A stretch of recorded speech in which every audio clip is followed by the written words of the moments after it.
Hello, welcome back to my channel. তো আজ আমরা যে ক্লাসটা করতে চলেছি সেটা ক্লাস 10-এর চ্যাপ্টার 8, যেখানে ওই রিপ্রোডাকশনের যে চ্যাপ্টার চলছিল, যেখানে আমরা ফার্স্ট ভিডিওতে অজনজন পদ্ধতিগুলো যেগুলো হয় অ্যাকচুয়ালি, মানে যেগুলো এককোষী জীবেরা যে পদ্ধতিতে তাদের জনন প্রক্রিয়া সম্পন্ন করে সেটা পড়েছি। আজকের ভিডিওটা হবে 8.3.1, যেখানে আমরা দেখব sexual reproduction, sexual mode of reproduction.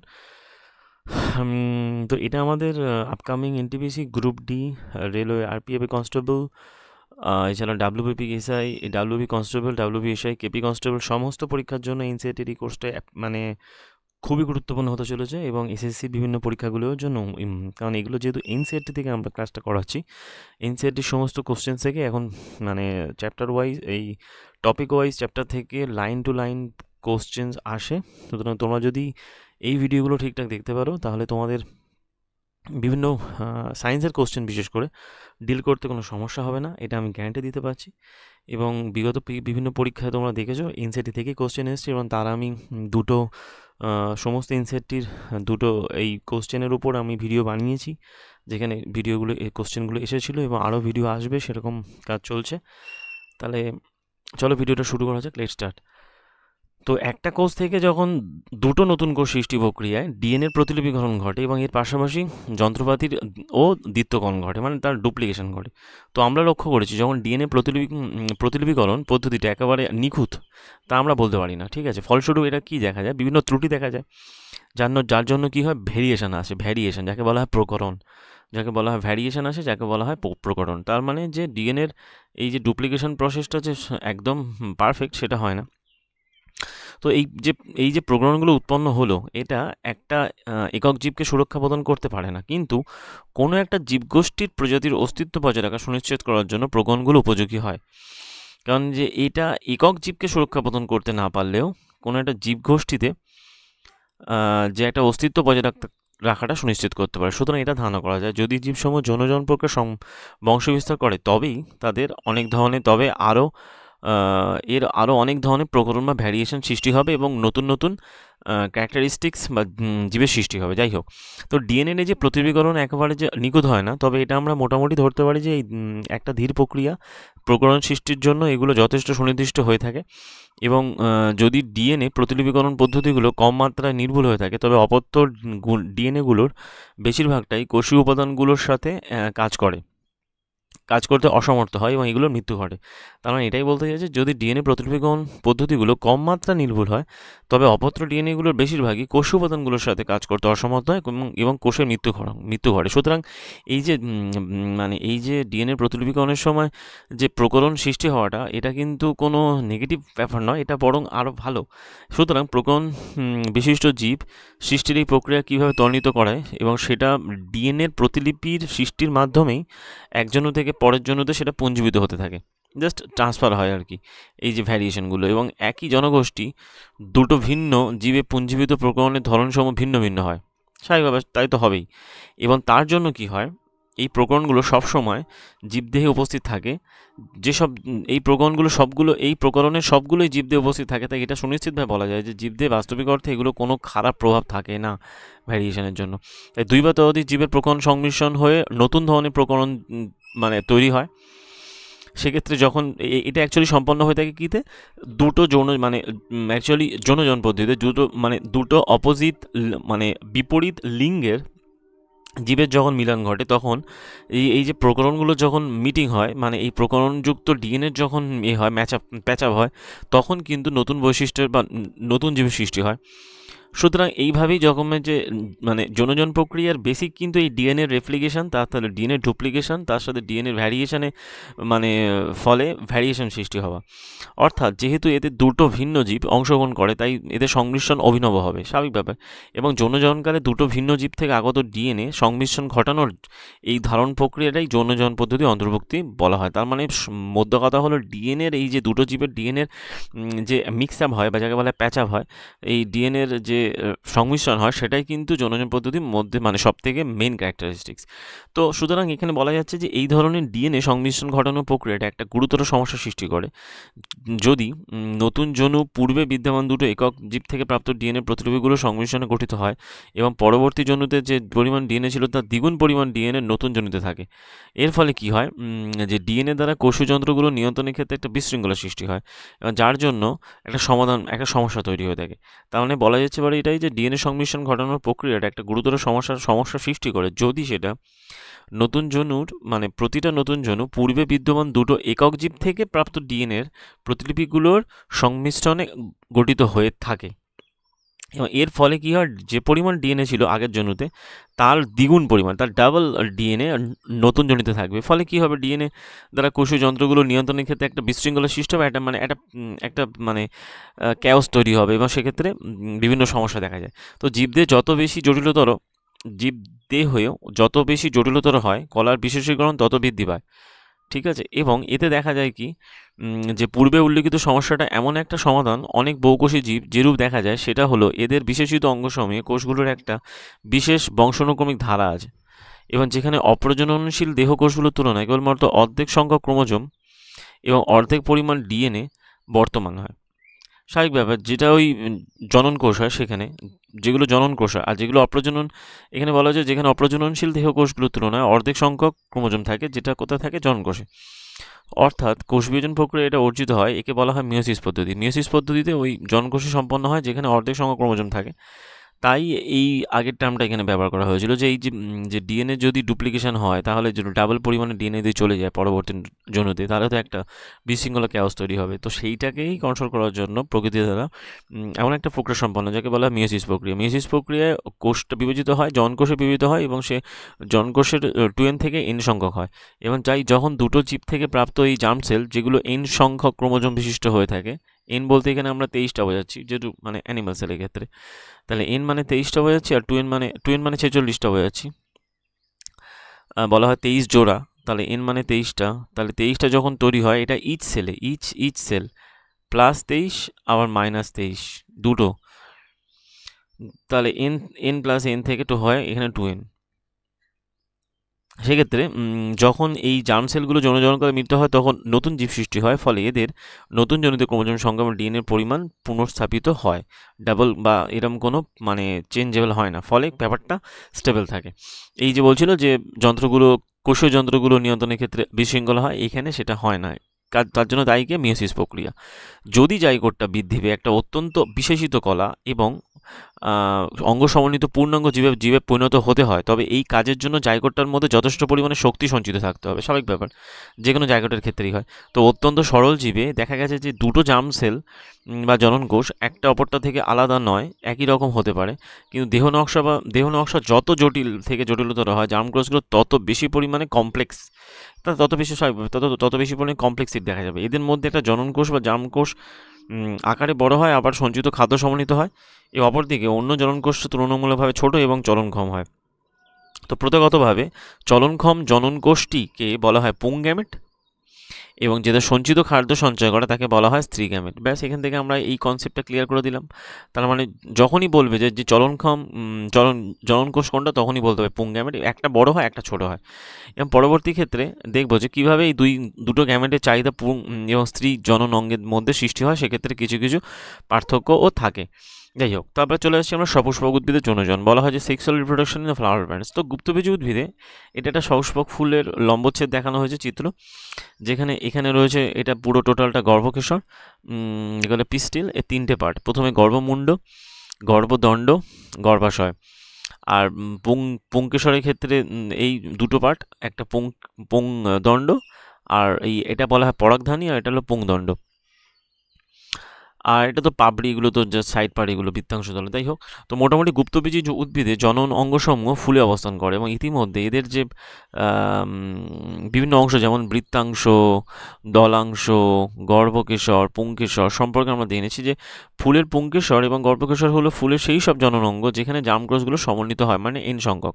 বৃত্তাংশ ও দলাংশগুলো সম্ভব যত এরা সহযোগী পার্ট হিসেবে কাজ করে, মানে এরা অ্যাসোসিয়েট পার্ট হিসেবে কাজ করে। ফুল যেমন হচ্ছে এখানে এক্সাম্পলগুলো ইম্পর্টেন্ট, যেমন এই একলিঙ্গ ফুলের উদাহরণের মধ্যে পড়ে যেমন পেঁপে, তরমুজ। উভলিঙ্গ ফুল যেমন হচ্ছে জবা, সরিষা হতে পারে। তো একলিঙ্গ ফুলে পুংকেশর এবং গর্ভকেশরের মধ্যে যে কোনো একটা বর্তমান থাকে, নয় পুং থাকবে নয় স্ত্রী থাকবে। অপরদিকে উভলিঙ্গ ফুলে যেমন হচ্ছে গিয়ে উভলিঙ্গ ফুলের ক্ষেত্রে কী হয়, পুংকেশর বা গর্ভকেশর দুটোই বর্তমান থাকে। তাই পুংকেশর হচ্ছে পুংজনন অঙ্গ, আর এতে হলুদ বর্ণের পরাগরেণু থাকে। আর অবশ্য সেখানে আমরা দেখব যে, এবং সেক্ষেত্রে একটা ফুলের পুংকেশর যখন স্পর্শ করি তখন প্রায় হলুদাভ এক ধরনের গুঁড়ো লেগে যায় হাতে, ঠিক আছে। তো এটাই এবং এটা হলো ওই জাস্ট পরাগরেণুর পার্টস। আর তারপরে যেটা বলা হচ্ছে যে গর্ভকেশর, যেটা অ্যাকচুয়ালি গর্ভকেশর এটা ফুলের কেন্দ্রে অবস্থান করে। গর্ভকেশর যেটাকে বলা হয় সেটা অ্যাকচুয়ালি ফুলের কেন্দ্র, পিস্টিলটা ফুলের কেন্দ্রে অবস্থান করে। এটাই হলো এদের স্ত্রীজন অঙ্গ। এবং এই গর্ভকেশরের তিনটে পার্ট, একটা হলো গর্ভকেশরের স্ফীত অংশটাকে বলা হয় গর্ভাশয় ওভারি, লম্বাটে অংশটাকে বলা হয় লম্বাটে অংশটাকে বলা হয় যথাক্রমে যে গর্ভ দণ্ড, যাকে বলা হয় স্টাইল। আর যেটা অ্যাকচুয়ালি মাথায় থাকে সেটাকে বলা হয় গর্ভমুণ্ড, তাকে বলে স্টিগমা। এটা হলো স্টিগমা। তার মানে ব্যাপারটা প্রথমে চলে আসছে কি স্টিগমা, তারপরে চলে আসছে স্টাইল, তারপরে আসছে ওভারি। স্টিগমা, স্টাইল, ওভারি, এটা হলো গর্ভকেশরের পার্ট, যাকে বলে পিস্টিলের পার্ট। তো প্রান্তীয় এবার হলো, এবার এই গর্ভমুণ্ডটা আঠালো প্রকৃতির হয়। তাহলে ওদিকে আমাদের পুংকেশর যেটা ছিল সেটা যেরকম যে হয়, সেটা ওই হলুদাভ গুঁড়ো থাকে, পাউডার যার টাইপের। তো এই গর্ভমুণ্ডটা আঠালো প্রকৃতির হয়, গর্ভাশয়টা ডিম্বক সমন্বিত হয়, এবং তাই প্রতিটা ডিম্বকে একটা করে ডিম্বকোষ বা ডিম্বাণু থাকে, যার যদি বলে যে এর ডিম্বাণু ক্রোমোজোম সংখ্যা কত হয়, এন সংখ্যক ক্রোমোজোম বিশিষ্ট হয়ে থাকে। পরাগ রেণু থেকে সৃষ্ট পুংজনন কোষটা ডিম্বকস্থিত স্ত্রীজনন কোষের সাথে মিলিত হয়, হয়ে 2n সংখ্যক ক্রোমোজোম বিশিষ্ট মানে গ্যামেট তৈরি করে। তো জনন কোষগুলো মিলন বা নিষেকের ফলে জাইগোট বা এই যে ভ্রূণাণুদের যেটা গঠিত হয় সেটা বৃদ্ধি পেয়ে একটা নতুন জীব তৈরি করতে পারে। এখন এই যে পুংকেশর থেকে পরাগরেণু গর্ভমুণ্ডে স্থানান্তরিত হওয়া প্রয়োজন, যদি সেটা একই ফুলে ঘটে। এটা দিয়ে কোশ্চেন আসে, সেল পলিনেশন, স্বপরাগযোগ কাকে বলে, আর ক্রস পলিনেশন। যদি পুংকেশর থেকে পরাগরেণুগুলোর গর্ভমুণ্ডে স্থানান্তরিত হয়, পুংকেশরের মধ্যে থাকে পরাগরেণুগুলো যদি গর্ভমুণ্ডে স্থানান্তরিত হয়, মানে যাকে বলা হয় স্টিগমাতে, তখন তাকে বলা হয়, যদি পরাগরেণু স্থানান্তর ফুলের মধ্যে একই ফুলে ঘটে তখন তাকে বলা হয় স্বপরাগযোগ। আবার যদি ফুলের পরাগরেণু স্থানান্তর এক ফুল থেকে অন্য ফুলে ঘটে তখন বলা হয় ইতর পরাগযোগ, যাকে বলা হয় ক্রস পলিনেশন। তাহলে যখন একই ফুলে ঘটে তখন তাকে বলা হয় স্বপরাগযোগ, আলাদা ফুলে ঘটে তখন তাকে বলা হয় ক্রস পলিনেশন। একটা ফুল থেকে অপর ফুলে পরাগরেণুর স্থানান্তরটা কতগুলো মাধ্যমে ঘটে, যেমন বায়ু, জল, কোনো প্রাণীর মাধ্যমে ঘটে, পাখির মাধ্যমে ঘটে, অর্নিথোফিলি, বায়ুর মাধ্যমে অ্যারিনোফিলি, হাইড্রোফিলি, এই দুইগুলো বলে। তো পরাগরেণু একটা উপযুক্ত গর্ভমুণ্ডের উপর যখনই পতিত হয় তখন এই পতিত হওয়ার পর এর যে গর্ভকেশর, এই যে পরাগরেণুটা পড়ছে গর্ভমুণ্ডের উপর, এই গর্ভমুণ্ড রয়েছে এই জায়গায় পড়লো পরাগরেণু। তারপর পরাগরেণু থেকে একটা নালিকা বৃদ্ধি পায় এবং সেটা বেরিয়ে আসে এবং সেটা ডিম্বাশয়ে পৌঁছায়। এই ডিম্বাশয়ে পৌঁছানোর চেষ্টা করে এবং সেটা গর্ভদণ্ডের দিকে অগ্রসর হয়। গর্ভদণ্ড দিয়ে জাস্ট এই ডিম্বাশয়ের মধ্যে এন্ট্রি নেয়। তো যখন নিষেক সম্পন্ন হয় এবং ডিম্বাশয়ে পৌঁছানোর জন্য গর্ভদণ্ডের মধ্য দিয়ে সেটা অগ্রসর হয়। এটা গর্ভদণ্ডটার মধ্য দিয়ে অগ্রসর হয়। সুতরাং গর্ভদণ্ডের কাজ হলো ওই যে পরাগরেণুটা পড়ছে তাকে কিন্তু গর্ভাশয় পর্যন্ত এই ডিম্বাশয় পর্যন্ত নিয়ে আসা।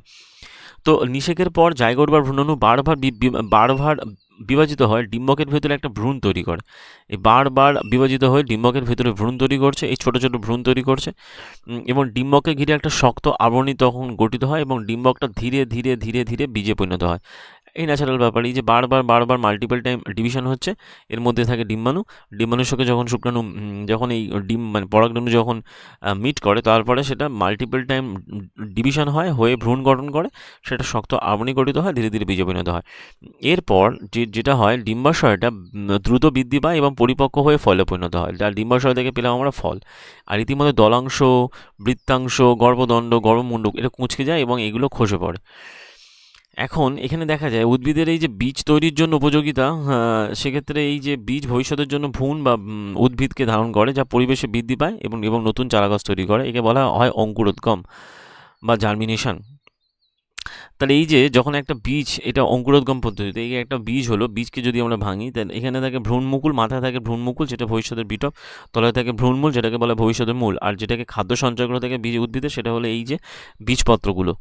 ওপরের দিকে বীজ ভ্রূণমুকুল আর নিচের দিকে বলা হয় ভ্রূণমূল, বা যাকে বলা হয় হৈসদের মূল।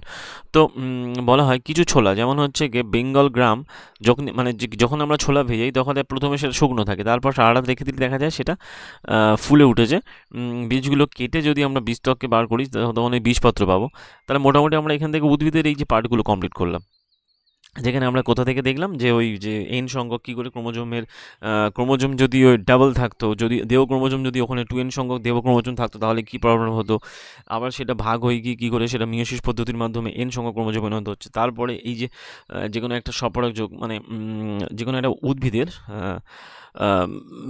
একটা স্বপরাগ যোগ দেখলাম, মানে তার যে কীভাবে পরাগযোগ সম্পন্ন হয় বা কীভাবে লম্বচ্ছেদ, ফুলের লম্বচ্ছেদ করে সবস্ব উদ্ভিদের যৌনজনন সম্পন্ন হয় সেটা দেখলাম। এরপরে চলে আসছে আমরা যে মানুষের বলা হিউম্যান, মানুষের জনন, রিপ্রোডাকশন ইন দ্য হিউম্যান। তো এখন এ পর্যন্ত আমরা বিভিন্ন প্রজাতির জীবগোষ্ঠী যে বিভিন্ন পদ্ধতি জনন প্রক্রিয়া সম্পন্ন করেছি, তার মধ্য দিয়ে যত আমরা মানব প্রজাতির দিকে তাকাই দেখা যাবে যে যে প্রজাতি সম্পর্কে সবচেয়ে বেশি কৌতূহল, তো মানুষের যৌনজন প্রক্রিয়া মানে যৌন জনন জনন প্রক্রিয়া সম্পন্ন হয় প্রক্রিয়ার মাধ্যমে। জনন ক্রিয়াটা যৌনজন প্রক্রিয়ার মাধ্যমে সম্পন্ন হয়ে থাকে। আমি এই প্রক্রিয়াটা কীভাবে সম্পন্ন সেটা সম্পর্কে দেখব। সেক্ষেত্রে এখানে কতগুলো পার্টস আছে, যেমন আমরা দেখব যে এখানে জাস্ট ওই কিছু কিছু পরিবর্তন হিসেবে, যেমন যে যখন বয়স বাড়ার সাথে সাথে যে অল্প বয়স থেকে আমাদের ক্লাস 10 পর্যন্ত যে এই যে দেহের উচ্চতা অবিরাম বাড়ে, দাঁত ওঠে, এমনকি পুরনো দাঁতগুলো পড়ে যায়, নতুন দাঁত ওঠে, এইসব পরিবর্তনগুলো বৃদ্ধির সাথে অন্তর্ভুক্ত করা যেতে পারে। এবং যেখানে দেহ তুলনামূলকভাবে বেড়ে গিয়ে অনেকটা বড় আকারে শক্তপোক্ত হয়, এবং কৈশোরে যখন বলা হয় টিনেজ, যে যখন প্রথম ভাগে দেহ সম্পূর্ণভাবে নতুন এক জায়গায় পরিবর্তন আসে, তাকে শুধুমাত্র দেহের সম্প্রসারণ হিসেবে ব্যাখ্যা করা সম্ভব নয়। এবং সেটাকে আমরা ব্যাখ্যা করতে পারি কি, এই যে সেক্সুয়াল চেঞ্জগুলো আসছে, এই পরিবর্তন, আকার, আনুপাতিক পরিবর্তন, নতুন বৈশিষ্ট্য আবির্ভাব, এগুলো সবই দেহের পরিবর্তনের সঙ্গে সংবেদন সৃষ্টি করে। তো সেক্ষেত্রে ছেলে বা মেয়ে উভয়ের ক্ষেত্রেই ঘটে। তো যখন আমরা এই পরিবর্তনগুলো লক্ষ্য করি তখন দেখতে পাই যে লক্ষ্য করে যে বগল এবং উরুদয়ের মধ্যবর্তী যে যৌনাঙ্গে মানে ঘন লোম গজাতে শুরু করে, এবং এই লোমগুলো গাঢ় বর্ণের হতে থাকে। হাত ও পা এবং পেশিগুলো মুখমণ্ডলে হালকা রোমের উৎপত্তি হয় বা আবির্ভাব ঘটে। ত্বকগুলো প্রায় তৈলাক্ত হয়ে যায়, এবং মুখমণ্ডলে অনেক সময় ব্রণ দেখা দিতে শুরু করে, এবং সচেতনতা শুরু করি। এবং আমরা যদি নতুনভাবে নিজেদের দেহে এবং অন্যান্য উভয় দেহ সম্পর্কে আগ্রহী হয়ে উঠি, তাহলে দেখব যে যে এমন কিছু পরিবর্তন ঘটে যেগুলো ছেলে এবং মেয়ে ভিন্ন ভিন্ন ক্ষেত্রে হয়ে থাকে। এবং মেয়েদের ক্ষেত্রে যে এই যে স্তনের আকারে বৃদ্ধি পেতে শুরু করে, এবং এর ফলে দেহের যে স্তনবিন্দের বর্ণ গাঢ় হতে থাকে। এই সময় মেয়েদের বা বালিকাদের ক্ষেত্রে রজস্চক্র শুরু হতে পারে, এবং ছেলে মেয়েদের মুখমণ্ডলে নতুন ঘন লোম গজাতে শুরু করে, এবং তাতে গলার স্বর ভাঙতে থাকে এবং অনেকটা কর্কশ হয়। এবং যথাক্রমে যে এবং এইসব পরিবর্তনগুলো ধীরে ধীরে কিছু মাস এবং কিছু বছরকাল ঘটে, এবং এগুলো যখন কোনো ব্যক্তির দেহে একই সময়ে কোনো নির্দিষ্ট বয়সে ঘটে না, কোনো ব্যক্তির ক্ষেত্রে আগে ঘটে, কোনো ক্ষেত্রে তা এবং পরে ঘটে। এবং সেক্ষেত্রে অন্য কিছু ব্যক্তির ক্ষেত্রে সেটা অনেক সময় ধীরে ধীরে ঘটে থাকে। তো এই যে পরিবর্তনগুলো খুবই তাড়াতাড়ি সম্পূর্ণ হয় না। এগুলো উদাহরণ হিসেবে বলা যায়, যেমন ছেলেদের মুখমণ্ডলে প্রথমে হালকা লোম থাকে, তারপর সেটা বিক্ষিপ্ত হয় দাড়ি গজা, ক্রমে ক্রমে এদের বৃদ্ধি ধীর গতিতে শুরু হয়। এইভাবে অবশেষে মুখমণ্ডলে ঘন দাড়ি গজিয়ে ওঠে। এরপরে দেখা যায় এইসব পরিবর্তনগুলো ব্যক্তিভেদে বিভিন্ন বিভিন্ন হতে পারে। তো এইরূপ আমরা যেমন হয় চুলের বৃদ্ধি বা মাথার যে এই যে আকার আকৃতির পরিবর্তনগুলো আমরা দেখতে পাই। তো এই বয়সে যে যৌনতা বা পুনঃপ্রাপ্তি কেন ঘটে সে সম্পর্কে আমরা আগে দেখেছি যে ওই বিভিন্ন হরমোনাল ব্যাপার স্যাপারগুলো কাজ করে, যেখানে পুরুষদের ক্ষেত্রে যে রকমের টেস্টোস্টেরন হরমোন কাজ করে, আর মহিলাদের ক্ষেত্রে বা মেয়েদের ক্ষেত্রে যে রকমের যে ইস্ট্রোজেন হরমোন কাজ করে। তো সেক্ষেত্রে এই প্রক্রিয়ার মাধ্যমে কি হয়, তো এই যে বয়ঃপ্রাপ্তি সম্পর্কে আমরা মোটামুটি আইডিয়া পেলাম। এবারে বলা হচ্ছে যে এখান থেকে আমরা দেখব যে পুরুষতন্ত্র, মানে যে পুরুষতন্ত্র বলছি, পুংজননতন্ত্র কি, মেল রিপ্রোডাক্টিভ সিস্টেম সম্পর্কে আমরা জানবো। সেক্ষেত্রে এই যে চিত্রের মাধ্যমে আমরা জননতন্ত্র সম্পর্কে জানছি, সেখানে আমরা দেখছি কি যে নিষিক্তকরণের স্থানে জননকোষ প্রেরণের সহায়ক অঙ্গগুলো বলতে হবে যে জননকোষ তৈরি করা এবং নিষিক্তকরণের স্থানে জননকোষ প্রেরণে সহায়ক অঙ্গগুলো বা অংশগুলো গঠন করে শুক্রাশয় জননকোষ বা শুক্রাণু উৎপন্ন হয়। তো শুক্রাশয়গুলো উদরগহ্বরের বাইরে স্ক্রোটামের মধ্যে অবস্থান করে, কারণ শুক্রাণু উৎপাদনের জন্য দেহের স্বাভাবিক তাপমাত্রার তুলনায় কম তাপমাত্রার প্রয়োজন হয়। ঠিক আছে, এটা স্ক্রোটামের বাইরেই সম্পন্ন হয়। মানে স্ক্রোটামের এটা অ্যাকচুয়ালি দেহ স্বাভাবিক তাপমাত্রার তুলনায় মানে উদরগহ্বরের বাইরে বা স্ক্রোটামের মধ্যে সম্পন্ন হয়ে থাকে। তো বডি টেম্পারেচারের তুলনায় অনেক কম টেম্পারেচার দরকার হয়। তা যাই হোক, তো সেক্ষেত্রে এটা একটা ভালো পয়েন্ট যে এখানে ওই কোশ্চেন আসতে পারে এরকম যে কোন টেম্পারেচারে কেন উপকারী। তো আমরা টেস্টোস্টেরন হরমোন ক্ষরণে শুক্রাশয়ের ভূমিকা আলোচনা করেছি। সেক্ষেত্রে কি জনন কোষে উৎপাদন বৃদ্ধি নিয়ন্ত্রণ করে এবং টেস্টোস্টেরন বয়ঃসন্ধিকালে ছেলেদের দেহের যে বাহ্যিক পরিবর্তন ঘটে সেটাও সম্পর্কে জেনেছি। যে শুক্রাশয়ে উৎপন্ন শুক্রাণু ভাস ডিফারেন্সের মধ্য দিয়ে বাহিত হয়। ভাস ডিফারেন্স মূত্রথলি থেকে আগত একটা নালীর সাথে যুক্ত হয়। এই যে শুক্রাশয় বলতে পারে যে এই যে শুক্রাণুটা যখন উৎপন্ন হলো সেটা ভাস ডিফারেন্সের মাধ্যমে বাহিত হয় এবং সেটা বাহিত হওয়ার পর সেটা কি হয়, ভাস ডিফারেন্সের মাধ্যমে বাহিত হয়। তারপরে সেটা কি হয়, সেটা ওই টেস্টিস থেকে ভাস ডিফারেন্সের মাধ্যমে বাহিত হয়।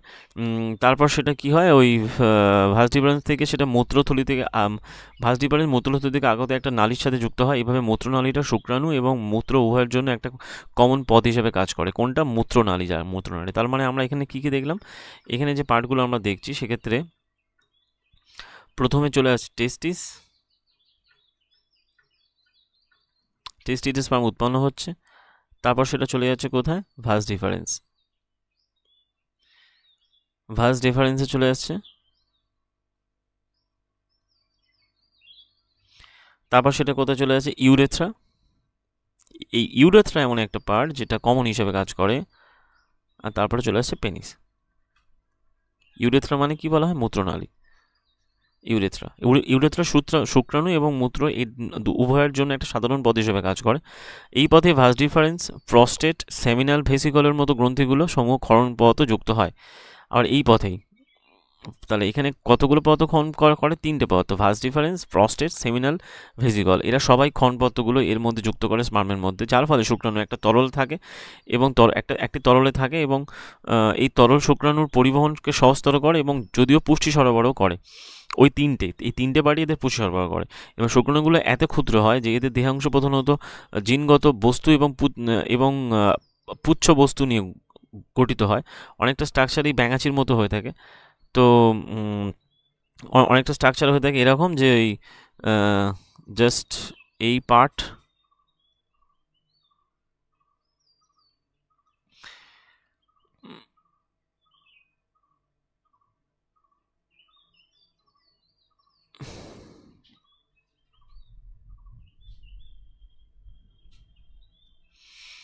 জাস্ট এটা এদের হয়ে থাকে হেড, এটা হয়ে থাকে হেড, এটা হয়ে থাকে বডি, আর এটা হয়ে থাকে টেল। ব্যাস হয়ে গেল। তো এদের এই হেডের মধ্যেই কিন্তু জেনেটিক ম্যাটেরিয়ালগুলো থাকে, ডিএনএগুলো থাকে, এই মানে ওই যে ক্রোমোজোমগুলো থাকে। তো শুক্রাণু পুচ্ছ এদেরকে স্ত্রী জননে কোষের অভিমুখে চাপে চালিত হতে সাহায্য করে। আর এদের দীর্ঘ পুচ্ছ সমন্বিত হয়ে থাকে। এরপরে চলে আসে স্ত্রী জননাঙ্গ। তার মানে আমরা এখানে 4টে পার্ট দেখে নিলাম, কোথা থেকে কোথায় যায়। টেস্টিস উৎপন্ন হয়, টেম্পারেচার বডি টেম্পারেচার থেকে কম থাকে। টেস্টিসে কোথাও অবস্থিত বলা হয় স্ক্রোটামের মধ্যে। এখান থেকে চলে আসছে কোথায়? ভাস ডিফারেন্সের থেকে ইউরেথ্রা। এটা অ্যাকচুয়ালি কমন পার্ট হিসেবে কাজ করছে। এটা অ্যাকচুয়ালি মানে টয়লেটের আর স্পার্মের জন্য একসাথে কাজ করে এবং তারপরে পেনিস। তারপরে চলে আসছে বলা হয় যে স্ত্রী জননতন্ত্র মোটামুটি যে এই যে স্ত্রী জন কোষগুলো ডিম্বাশয়ে উৎপন্ন হয় এবং এই ডিম্বাশয়গুলোতে কিছু হরমোনও উৎপন্ন হয়। এই হরমোনগুলোর মধ্যে প্রোজেস্টেরন, রিল্যাক্সিন হরমোন, লিউটনাইজিং হরমোন, এগুলো। তো বলা হয়েছে যে স্ত্রী জনতন্ত্রের বিভিন্ন পার্টগুলো এখানে দেখানো হয়েছে। প্রথমত এটা যোনি, এটা সার্ভিক্স যাকে বলা হয়, এবং তারপরে চলে আসে জরায়ু মানে যাকে বলে ইউটেরাস, তারপরে চলে আসে ডিম্বাশয় এবং তারপর ডিম্বনালী। তো সদ্যজাত কন্যা সন্তানের ডিম্বাশয়গুলো হাজার হাজার অপরিণত ডিম্বাণু সমন্বিত হয়। তো বয়ঃসন্ধিকালে পৌঁছালে কিছু কিছু অপরিণত ডিম্বাণু পরিণত হতে শুরু করে এবং প্রতি মাসে ডিম্বাশয় দুটোর মধ্যে যে কোনো একটা থেকে, যদি 1 মান্থে যদি ডান দিকেরটা হয় তাহলে পরের মাসে বাম দিকের ডিম্বাণু থেকে মানে ডিম্বাশয় থেকে একটা করে ডিম্বাণু উৎপন্ন হয় এবং এই ডিম্বাণুটা ডিম্বাশয় থেকে সরু ডিম্বনালীর মধ্য দিয়ে, যাকে বলা ফ্যালোপিয়ান নালী, এখানে রয়েছে ফ্যালোপিয়ান নালী, এই কানেক্টটা, এই ডিম্বনালীকে বলে ফ্যালোপিয়ান নালী।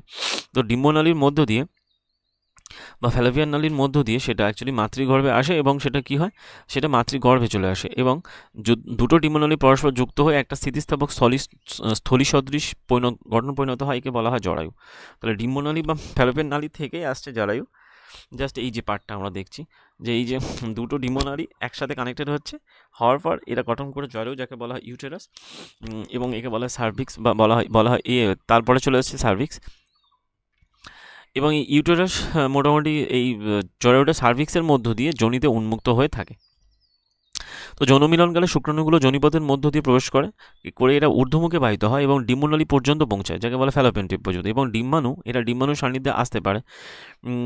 তো এখানে এরা ডিম্বাণু সান্নিধ্যে আসতে পারে। তো এই যে নিষিক্ত ডিম্বাণু, যাকে বলা জাইগোট, যখন এটা নিষিক্ত হয়, ডিম্বাণু যখন শুক্রাণুর সাথে নিষিক্ত হয়, তখন ডিম্বাণুটা বা জাইগোটটা বিভাজিত হতে শুরু করে। এটা একটা গোলক সদৃশ কোষপুঞ্জ গঠন করে, যাকে বলা হয় ভ্রূণ হয় প্রথমত। এবং ভ্রূণটা জরায়ুর প্রাকার, যে এই জরায়ুর যে ওয়াল থাকে সেখানে, মানে ইউটেরাসের যে ওয়াল থাকে সেখানে এরা অ্যাকচুয়ালি রোপিত হয়। মানে যেটাকে আমরা বললাম যে ওই ফ্যালোপিয়ান টিউবটা বর্ধিত হয়ে গিয়েই তো মানে ডিম্বনলী তৈরি করছে, একটা স্থিতিস্থাপক স্থলী বিশেষ গঠন করে, যাকে বলা জরায়ু।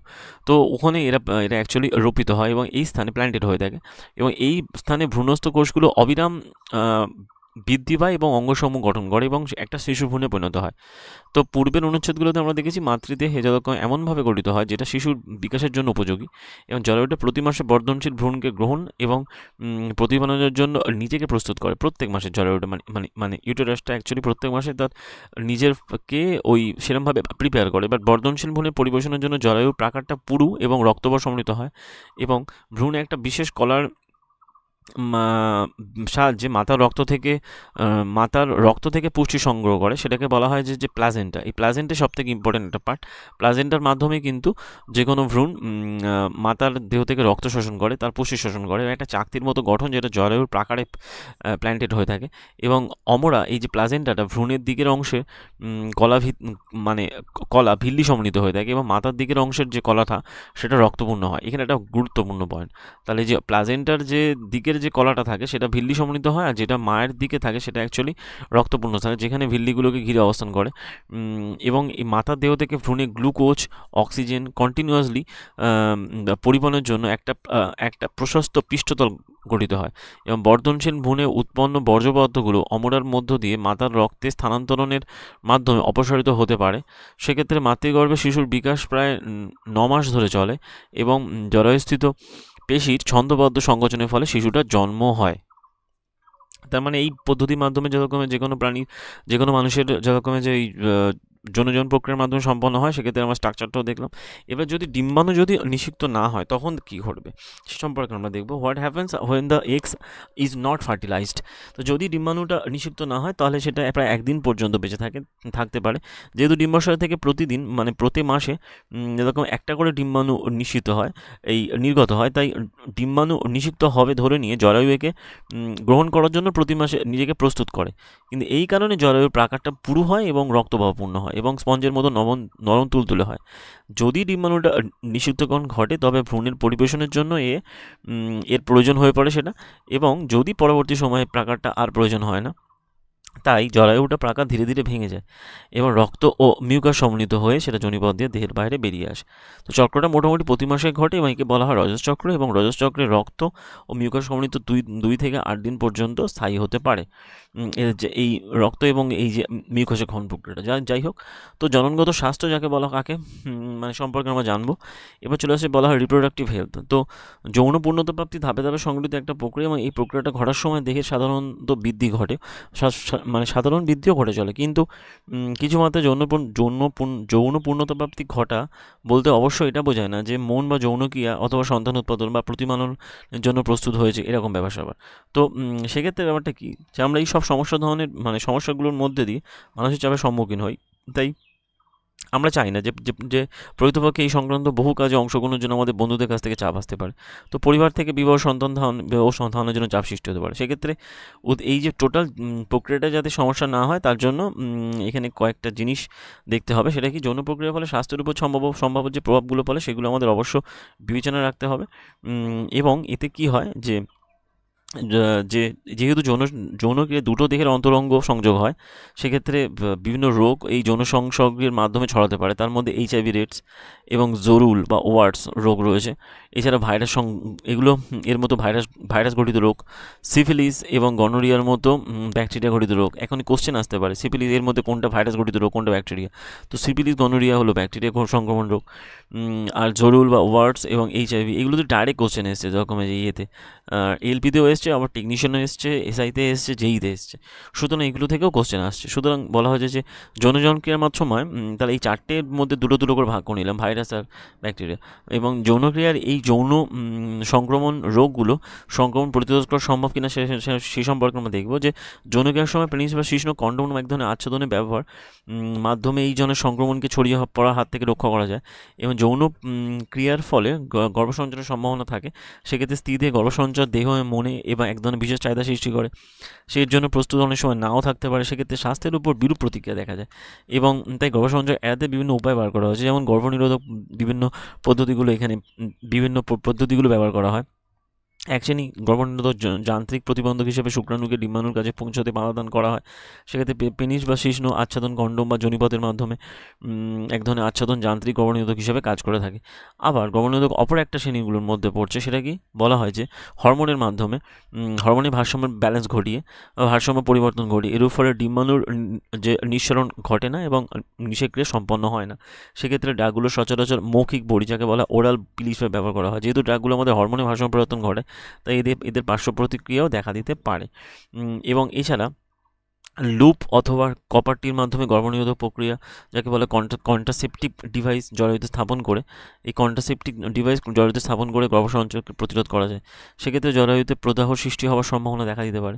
এরও পার্শ্ব প্রতিক্রিয়া রয়েছে। আবার পুরুষদের দেহে অনেক সময় শুক্রনালীকে অবরুদ্ধ করে, যাকে বলা হয় যে ভ্যাসেক্টমি ভ্যাসেক্টমি ভ্যাসেক্টমি ভ্যাসকটমি টমি মানে কাটা, অ্যাকচুয়ালি টমি মানে কথা অর্থ হলো কাটা। জাস্ট ওই ভ্যাসেক্টমি শুক্রাণুটা কেটে জাস্ট তাকে জুড়ে দেওয়া হয়। সেক্ষেত্রে ডিম্বাণু অবরুদ্ধ করা হয় এবং সেক্ষেত্রে ওই শল্যচিকিৎসার মাধ্যমে এই প্রতিবন্ধকতা সৃষ্টি করা যেতে পারে। আবার শল্যচিকিৎসার সাহায্যে বলতে হবে যে আবার ওই স্ত্রীদের ক্ষেত্রে ডিম্বাণুটাকে কেটে তাকে বলা হয় হচ্ছে টিউবেক্টমি করা যেতে পারে। সেক্ষেত্রে ডিম্বাণু জরায়ুতে পৌঁছতে সক্ষম হয় না। তো উভয় ক্ষেত্রে নিষেক্রিয়া সংঘটিত হয় না, তো শল্যচিকিৎসার মাধ্যমে করা যেতে পারে। তো যদি শল্যচিকিৎসা একটা দীর্ঘদায়ী স্থায়ী নিরাপদ ব্যবস্থা, তবে যথাযথ সম্পন্ন না হলে সেক্ষেত্রে সংক্রমণ ঘটতে পারে, অন্যান্য সমস্যা দেখা দিতে পারে। তো অবাঞ্ছিত গর্ভের এই অপসারণের জন্য শল্যচিকিৎসা ব্যবহার করা যেতে পারে। যেসব মানুষের কাছে একটা নির্দিষ্ট লিঙ্গের শিশুর জন্ম হোক বা কাম্য নয়, তারা শল্যচিকিৎসা পদ্ধতি অপব্যবহার করতে পারে। এইরূপ ঘটনা কন্যাভ্রূণের বেআইনি লিঙ্গ নির্দিষ্ট গর্ভপাতের ক্ষেত্রে ঘটে। একটা সুস্থ সমাজ গঠনের ক্ষেত্রে স্ত্রী এবং পুরুষের লিঙ্গ অনুপাত বজায় রাখা অবশ্য প্রয়োজন। তো ভ্রূণের লিঙ্গ নির্ধারণ যদি আইনগত নিষিদ্ধ হয়, তবুও আমাদের সমাজের কিছু অংশে নির্বিচার কন্যাভ্রূণ হত্যার ফলে বলা হয় যে শিশু লিঙ্গের অনুপাত বিপজ্জনক হারে হ্রাস পাচ্ছে। তো আমরা পূর্বে লক্ষ্য করেছি যে প্রজনন প্রক্রিয়ার ফলে জীব তাদের জনসংখ্যা বৃদ্ধি করে। কোনো একটা প্রদত্ত জনগোষ্ঠীতে জন্ম এবং মৃত্যুর হার এই জনগোষ্ঠীর আকার নির্ধারণ করে। তো মানুষের জনসংখ্যার আকার বহু লোকের কাছে একটা উদ্বেগের বিষয়। সেক্ষেত্রে কী হচ্ছে যে ক্রমবর্ধমান জনসংখ্যা প্রত্যেকের জীবনযাত্রার মান উন্নয়নকে কঠিনতর করে তুলেছে। তাই সামাজিক বৈষম্য যদি বহু লোকের নিম্নমানের জীবনযাত্রার প্রধান কারণ হয়, সেক্ষেত্রে জনসংখ্যার আকার আপেক্ষিকভাবে গুরুত্বহীন হয়ে পড়ে। তাই যদি আমরা চারপাশে তাকাই, সে দেখবো যে নিম্নমানের জীবনযাত্রার সবচেয়ে গুরুত্বপূর্ণ কারণ হচ্ছে করতে আমরা বলতে পারি। তার মানে এখান থেকে আমরা মোটামুটি ডিটেলসগুলো জানলাম। এখান থেকে ওই tubectomy, vasectomy, oral pill, HIV AIDS আর সিফিলিস গনোরিয়া এদের কারণগুলো জানলাম। এই টাইপেরই কোশ্চেন আসছে। এবং তো মোটামুটি আমরা এই চ্যাপ্টারটা কমপ্লিট করলাম। এখানে আমরা বিভিন্ন এই যে এর জাস্ট কী শিখেছি, যেটা একটা জিস্ট হিসেবে দেখা যাচ্ছে। তো কর্করোদগম এগুলো অজন সম্পন্ন হয় কোথায়, অ্যামিবা, স্ত্রীদের এই কোশ্চেনগুলো আমরা ওই দেখবো পরের এতে, ওই এক্সাম্পলারের মাধ্যমে কোশ্চেনগুলো দেখবো। যাই হোক, আশা করি ভিডিও তোমাদের ভালো লেগেছে, আশা করি। এবং ভিডিওগুলো প্লে লিস্টের মাধ্যমে কিন্তু আমরা ছাড়ছি। এবং সেক্ষেত্রে এনসিইআরটি পুরো টোটালি বায়োলজির উপর ক্লাস 9 to 10 যতগুলো ভিডিও হচ্ছে সেটা একটা প্লে লিস্টের মাধ্যমে আমরা কমপ্লিট করছি। এবং সেটা পার্ট করে আমরা কমপ্লিট করছি, যাতে মাল্টিপল টাইম পড়তে সুবিধা হয় এবং পরীক্ষার আগে ঠিক রিভিশনের জন্য সুবিধা হয়। তো সুতরাং এর থেকে বেস্ট অপশান আর কিছু নয়। এবং এরপরে আমরা ওই এক্সাম্পলগুলো দেখবো। আগে আমরা টেক্সটগুলো কমপ্লিট করি, তারপর কোশ্চেন্স দেখবো, এক্সাম্পল দেখবো বিভিন্ন ধরনের, এবং সেকশন ওয়াইজ ভাগ করছি। আরেকটা ভিডিও করছি যেটা হচ্ছে কি ওই এলপি যেই টেকনিশিয়ান পরীক্ষায় আসা সমস্ত question, physics chemistry biology, physics chemistry biology, তার মধ্যে বায়োলজিটা আগে আমরা কমপ্লিট করছি, তারপরে ফিজিক্স কেমিস্ট্রিগুলো দেখব এবং এইগুলো দেখব। তাতে আমাদের কি হবে, এনটিপিসি এবং গ্রুপ ডি এক্সামের আগে আমরা মোটামুটি সায়েন্সের উপর একটা ভালো দখল নিতে পারবো, যেহেতু গ্রুপ ডিতে 25 নাম্বার আর এনটিপিসিতে মোটামুটি টোটাল জিকে সিবিডি 1-এ 40 আর সিবিডি 2-তে প্রায় 50-এর কাছাকাছি নাম্বার। তাই মানে এখানে এই সায়েন্সের এই পোর্শনটা খুবই হেল্পফুল হতে চলেছে। এছাড়া জিকের বিভিন্ন ভিডিও আমি আনতে চলেছি, যেখানে রেলের সমস্ত আসা জিকেগুলো আমরা এক একটা চ্যাপ্টার ধরে ধরে, মানে এক একটা সাবজেক্টের এক একটা টপিক ভাগ করে করে আমরা ভিডিওগুলো করছি, একটা কম্পাইলেশন করবো, যেখানে সমস্ত জিকের কোশ্চেনগুলো কতবার এসেছিল, ইতিহাস, ভূগোল, পলিটি, ইকোনমি, কতবার কোন কোশ্চেনগুলো এসেছিলো, সেখানে আমরা মার্ক করে করে করে করে দেখব, এবং সেটার আলাদা প্লেলিস্টের মাধ্যমে দেখব, এবং সেগুলো সবই বাংলার মাধ্যমে হবে। সুতরাং ভিডিও দেখতে থাকো, কন্টিনিউ করো, এবং আশা করি ভিডিও তোমার ভালো লাগছে। লাইক করো, শেয়ার করো, চ্যানেলকে সাবস্ক্রাইব করো, বন্ধুদের মধ্যে শেয়ার করো বেশি করে। দেখা হচ্ছে পরের ভিডিওতে। আপাতত ভিডিও এই পর্যন্ত। Thank you.